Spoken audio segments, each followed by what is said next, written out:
आणि ही जनगणना डिजिटल स्वरूपात होणार आहे। सर्वप्रथम सरकारने जनतेला स्वगणनेचा पर्याय दिलेला आहे आणि तुम्हा सर्वांना आजपासून आपली स्वगणना करून या स्वगणनेचा 1 मे ते 15 मेचा जो टप्पा आहे त्याचा प्रचार प्रसार प्रत्येकांना आपल्या आपल्या डिजिटल इलेक्ट्रॉनिक माध्यमातून सर्व जनतेपर्यंत आपल्याला ही स्वगणना पोहोचवायची आहे। खरं तर जनगणनेचा घर यादी घरगणना हा जो दुसरा टप्पा आहे तो 16 मे ते 14 जून पर्यंत होणार आहे आणि माहिती प्रगणक व पर्यवेक्षक मार्फत ही माहिती संकलित करण्यात जाणार आहे। खरं तर या जनगणनेमध्ये आपल्याला ही जी जनगणना 2027 आहे ही जगातील सर्वात मोठी प्रशासकीय व सांख्यिकी प्रक्रिया आहे आणि या ऐतिहासिक कार्यामध्ये सर्वांनी सहभागी व्हावं अशी विनंती आपल्या माध्यमातून महाराष्ट्राच्या जनतेला करतो आहे। खरं तर भारतीय राज्यघटनेनुसार जनगणना ही लोकशाही व्यवस्थेमध्ये एक महत्त्वाचा टप्पा आहे आणि पायाही आहे। देशाच्या नियोजन विकास व धोरण निर्मितीसाठी आवश्यक असलेली अचूक व विश्वासार्ह माहिती जनगणनेच्या माध्यमातून प्राप्त होणार आहे आणि खरं तर 1872 पासून ही जनगणना अखंडपणे या देशामध्ये सुरू आहे।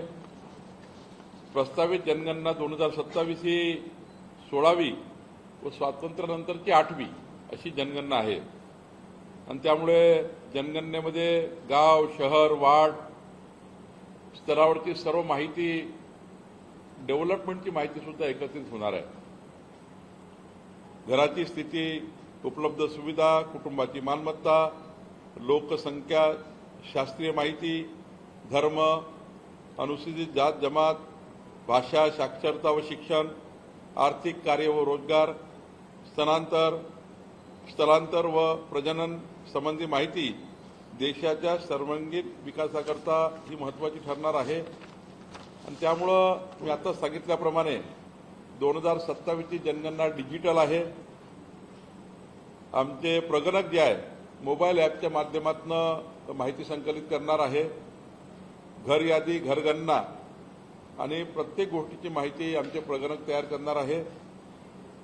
खरं तर माझी नागरिकांना आव्हान आहे की डिजिटल तंत्रज्ञानाच्या सहाय्याने होणाऱ्या या महत्त्वाच्या जनगणनेमध्ये नागरिकांनी आपली अचूक माहिती सत्य माहिती प्रशासनाला देऊन पूर्ण सहकार्य करावं। ही जी जनगणना प्राप्त झाली आहे ही जनगणना खऱ्या अर्थाने आपल्या नागपूरचा जर विचार केला तर 18,420 प्रगणक आणि 2,287 पर्यवेक्षक आणि 169 चार्ज अधिकारी नियुक्त करण्यात आलेले आहे। मला असं वाटतं की याची डिटेल प्रेस नोट मी आपल्याला देतो आहे। तर या ठिकाणी या जनगणनेच्या कार्यामध्ये आपण सर्वांनी सहकार्य करावं। या ठिकाणी ही जी जनगणना आहे ac.census.government.in ac.census.government.in या साईटवर जाऊन स्वगणना करता येतं। ती सर्वांनी करून घ्यावी अशी विनंती आपल्या माध्यमातून आहे। खरं तर ही माहिती आपण सर्वांना पोहोचवावी आणि पहिला टप्पा आणि दुसरा टप्पा यामध्ये आपल्याला सर्वांना सहकार्य करावं। पहिलं सहकार्य हे करावं की 1 मे ते 15 मे स्वगणना स्वतःहून करायची जनगणना स्वतःहून आपला सर्व माहिती सरकारकडे पुटअप करणे जसं आज मी सुरुवात केली तशीच सर्वांनी सुरुवात करावी अशी विनंती आपल्या माध्यमातून आहे। सर याच्यामध्ये एक प्रश्न असा आहे शरणार्थी काही लोक जे आहेत ज्यांना आधार कार्ड वगैरे नाही आहे मुधनगावमध्ये भंडारा जिल्ह्यात राहतात सीबीटी येणार काही लोक बाहेरून काही आलेले आहेत आणि बांगलादेशी घुसखोरांना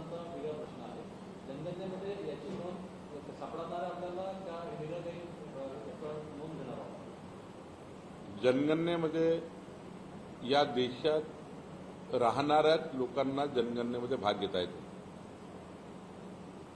बांगलादेशी किंवा परदेशी कुणी व्यक्ती असेल त्याला जनगणनेत भाग घेता येत नाही. प्रकरण जे आहे ते घरोघरी जाणार आहे की स्वतः लोकांना आपापलं करायचं आहे? 1 मे ते 15 मे स्वगणना तुम्हाला आणि त्यानंतर मात्र पूर्ण माहिती घेण्याकरता प्रगणके घरोघरी जाणार. संपूर्ण शासनाचा जो फॉर्मॅट आहे त्या फॉर्मॅटमध्ये पूर्ण माहिती घरवाईज आणणार आणि मग याचं टॅली होणार.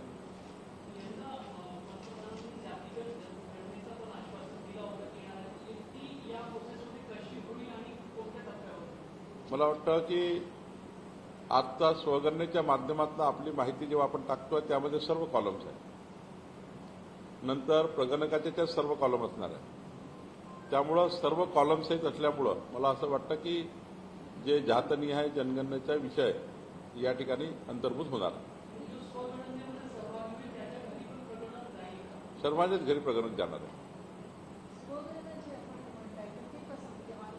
आता मी जसं केलं तसं तुम्हाला आता जे मी वेबसाईट सांगितलं आहे sc.census.government.in या वेबसाईटवर तुम्ही गेले तर तुम्हाला तात्काळ उघडतं. तुम्हाला तुमची पूर्ण माहिती याच्यामध्ये मी जशी माहिती पूर्ण भरलेली आहे, गाव, गल्ली, सडक, शौचालय व्यवस्था आहे का, संपूर्ण माहिती आहे. ती संपूर्ण माहितीवरून आपल्याला क्लिक करायचं आहे आणि मग तुम्हाला प्रगणक येतील तेव्हा येणार ते.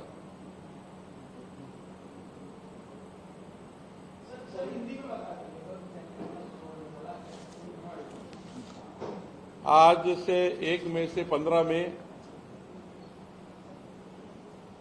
जनगणना की पहली कड़ी जो है स्वगणना ये चालू हो रही है. 1 मई से 15 मई खुद को अपनी गणना करनी है. जनगणना में आपको आना है. सरकार ने आपको कहा है कि स्वगणना करिए. खुद ही इसमें आप अपनी डिजिटल प्रणाली के माध्यम से ये जनगणना में आपको आपका नोंद करिए.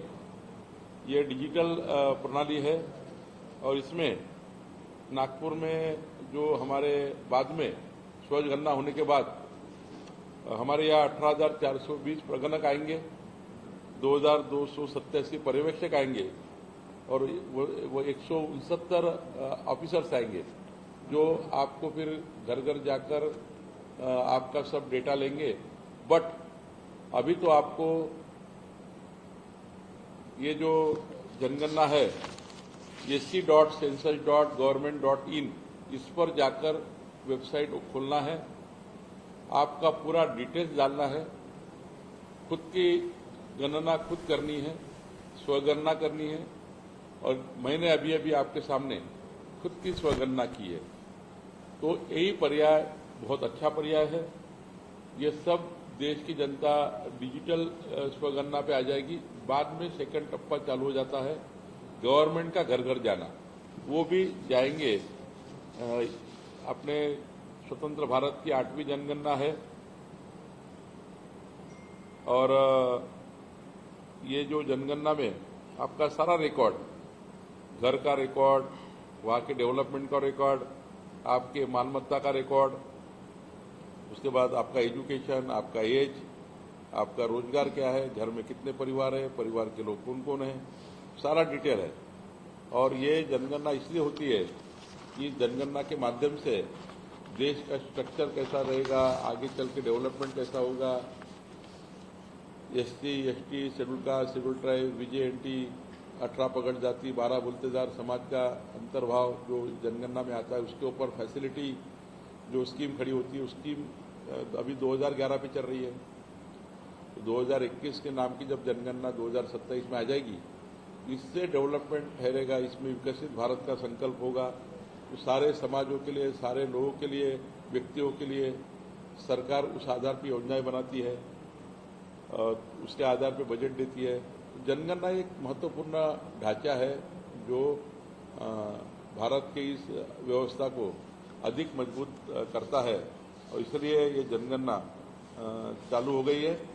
आप सभी को विनती है कि जनगणना में स्वगणना पहले करिए, फिर जनगणना का टप्पा चालू होने वाला है। एक सर एक आता अहवाल आला centre for monitoring Indian economy, त्यात असं म्हटलं आहे की महाराष्ट्रातले तरुण जे आहेत ते काम करत नाही आणि बाहेर परप्रांतातून अनेक तरुण जे आहे महाराष्ट्रात काम करा, लॉजिस्टिक पासून IT पर्यंत सगळीकडे टॅक्सी तयार करतात। 1.25 लाख कोटी रुपये जे आहेत ते परप्रांतातल्या तरुणांना मिळत आहेत। आपल्याकडचे तरुणी जे आहेत ते फार आग्रही नाही आहे कामासाठी। सरकार जसं तेलंगणामध्ये किंवा इतर भूमिपुत्रांना ज्या पद्धतीनं काम देण्याचा कायदा झाला